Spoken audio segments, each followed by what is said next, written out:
Tiniyak ng Department of Foreign Affairs na hindi gagawa ang Pilipinas sa anumang hakbang na magpapalala sa tensyon sa West Philippine Sea. Kasabay nito, umapela ang DFA sa China na igalang anuman ang magiging desisyon ng United Nations kaugnay sa usapin sa teritoryo. Ang iba pang detalye sa report ni Mean Corvera. Umaapila ang gobyerno sa China na igalang ang magiging desisyon ng United Nations sa usapin ng pinagtatalo ng West Philippine Sea. Kasunod ito ng pagsusumite ng Department of Foreign Affairs ng memorial sa UN Tribunal para i-clarify ang claim ng China sa West Philippine Sea dahil na rin sa 9-dash line.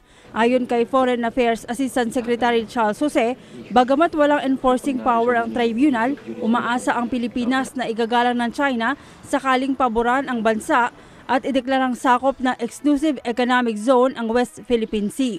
Ang China at Pilipinas anya ay kapwa signatories sa 1982 United Nations Convention on the Law of the Sea.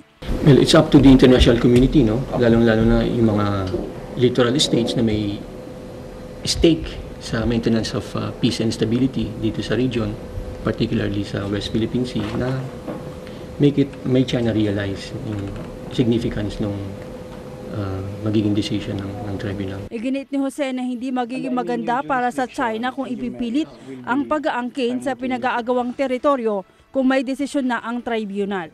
Sa isang statement, sinabi naman ni Foreign Affairs Secretary Albert De Rosario na magiging maingat ang Pilipinas at hindi ito magsasagawa ng anumang hakbang na maaring magresulta ng tensyon sa South China Sea.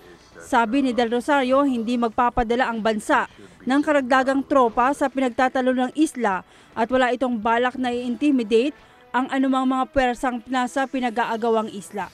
Binabulaanan din ito ang pahayag ni Chinese Embassy spokesman Xiang Hua na ibinatay sa mga maling impormasyon ang memorial na isinumite sa UN Tribunal na layon umanong makakuha ng suporta at simpatsya sa international community.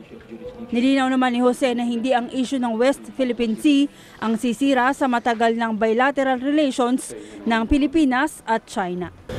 Dati natin sinasabi na we are willing to set aside yung dispute and we are willing to strengthen, expand, and develop yung other areas of cooperation natin with them. For example, sa areas ng trade and investment, tourism, education, and people-to-people exchange. Mean Corvera, Eagle News.